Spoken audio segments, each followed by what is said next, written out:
Sun pictures update கொடுக்க மாட்டாங்க, ஆனால் நம்ம லோகேஷ் கொடுப்பாரு. ட்ரெய்லர் எப்போ ரிலீஸ் ஆகுதுன்னு சொல்லிட்டு லோகேஷ் அவர்கள் சொல்லியிருக்காரு.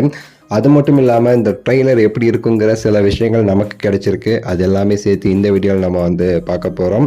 ஸோ மறக்காமல் லைக் பண்ணி, ஷேர் பண்ணி, சப்ஸ்கிரைப் பண்ணி சப்போர்ட் பண்ணுங்கள். ஸோ இந்த கூலி படத்துடைய ட்ரெய்லர் இன்னும் சில நாட்களில் ரிலீஸ் ஆக போகுது. நம்ம சொல்லலை, சன் பிக்சர்ஸ் சொல்லலை, லோகேஷ் அவர்கள் சொல்லியிருக்காரு. அதாவது ஆகஸ்ட் 2ஆம் தேதி இந்த படத்துடைய ட்ரெய்லர் ரிலீஸ் ஆகும் அப்படின்னு சொல்லி லோகேஷ் அவர்கள் சொல்லியிருக்காரு.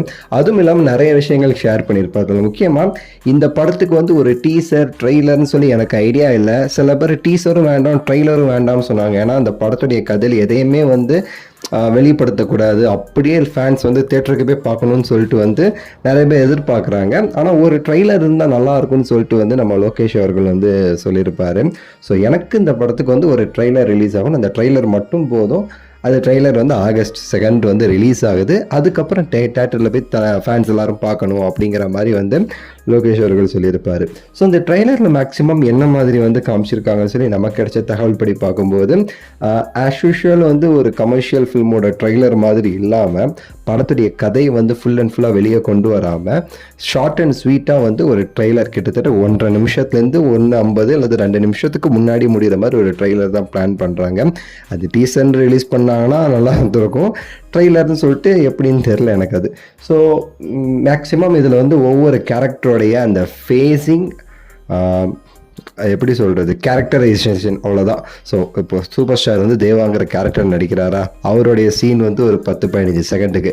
அதே மாதிரி நாகார்ஜுனா அவர்கள் மற்ற நடிக்கிற அமீர் கான் அவர்கள் எல்லாருடைய ஃபேஸ் ஆஃபும் வர மாதிரி வந்து பிளான் பண்ணியிருக்காங்க. அதுக்கு பேக்ரவுண்டில் அனிருத் அவர்களுடைய ஒரு மியூசிக், அவ்வளோதான். இதை தான் வந்து அவங்க ட்ரெய்லர் டீசர்னு சொல்லி வந்து பிளான் பண்ணியிருக்கிறதா வந்து ஒரு தகவல். முடிஞ்ச அளவுக்கு அவங்க என்ன நினைக்கிறாங்கன்னா, டீமும் சரி, நம்ம லோகேஷ் கனகராஜ் அவர்களும் சரி, படத்துடைய கதையோ ஒன்லைனோ எங்கேயுமே வெளிப்படக்கூடாது. அந்தளவுக்கு வந்து இந்த படத்தை நம்ம வந்து டைரெக்டாக அவங்களுக்கு வந்து தேட்டரில் வந்து ஒரு ட்ரீட்டாக கொடுக்கணும் அப்படின்னு சொல்லிட்டு வந்து அவர் நினச்சிட்ருக்கிறாராமா. ஸோ அதுக்கேற்ற மாதிரி வந்து எல்லாமே பண்ணிக்கிட்டு இருக்காங்க. அதனால தான் நீங்கள் பார்த்துருப்பீங்க, பாட்டில் கூட வந்து நம்ம தலைவர் ஸ்டெப்ஸ் அவ்வளோவா காமிச்சிருக்க மாட்டாங்க. இந்த மோனிகா பாட்டில் வந்து நிறைய இடத்துல ஹைட்லாம் பண்ணியிருப்பாங்க, பிளர் பண்ணியிருப்பாங்க. ஸோ பல விஷயங்கள் இருக்குது, பார்க்கலாம். உங்களோட கருத்தை சொல்லுங்கள், லைக் பண்ணுங்கள், ஷேர் பண்ணுங்கள், சேனலுக்கு வந்து சப்ஸ்கிரைப் பண்ணி சப்போர்ட் பண்ணுங்கள். அடுத்த வீடியோவில் சந்திக்கின்றேன். நன்றி, வணக்கம், மகிழ்ச்சி.